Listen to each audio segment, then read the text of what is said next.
মুহাম্মদ সাল্লাল্লাহু আলাইহি সাল্লাম বলছে দাড়ি রাখো, এরা কাটে। বলছে টাকনুর উপরে প্যান্ট বড়, এরা নিচে পড়ে। এখন নায়কেরা দাড়ি রাখে, এরা দাড়ি রাখে। আল্লাহ তাআলা বলছে হালাল খাও, এরা সবসময় হারামের প্রতি ঝুঁকে থাকে। ইসলাম যত কিছু আদেশ করছে, মুসলমানদের বর্তমানে কাজ হয়ে গেছে সবকিছুর বিরুদ্ধাচরণ করা। ওয়াল্লাহি যদি শুকর খাওয়া হালাল হতো, কেউ শুকর খেত না, গরু খেত সবাই। যদি মদ খাওয়া হালাল হতো, এই মুসলমানরা মদের প্রতি এত আকৃষ্ট থাকতো না, সবাই পানির প্রতি থাকতো আকৃষ্ট। যদি সুদ আর ঘুষ খাওয়া হালাল হতো, তাহলে আজকের যে মুসলমান আমার চোখের সামনে আসি, আমরা আমার মনে হয় এরা কেউ সুদ আর ঘুষ খেত না।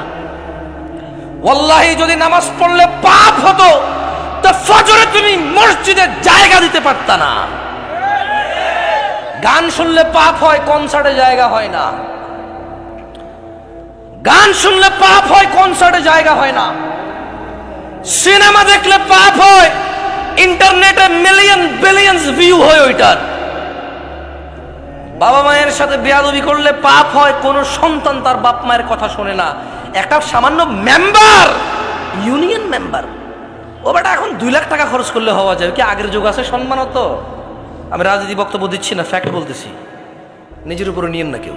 আমি রাজনীতি বুঝি কম, তাই বলি না। আমার শত্রু বানায় শুধু শুধু নিজের শত্রু বাড়ায়েন না। আমি নিরীহ মানুষ, মনে আপনার কষ্ট যাবে শুধু, বাস।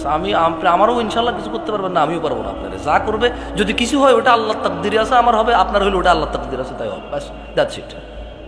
আমি ভয় পাই না তা না, এই জন্য আরো অনেক কন্ট্রোল করে বলতেছি।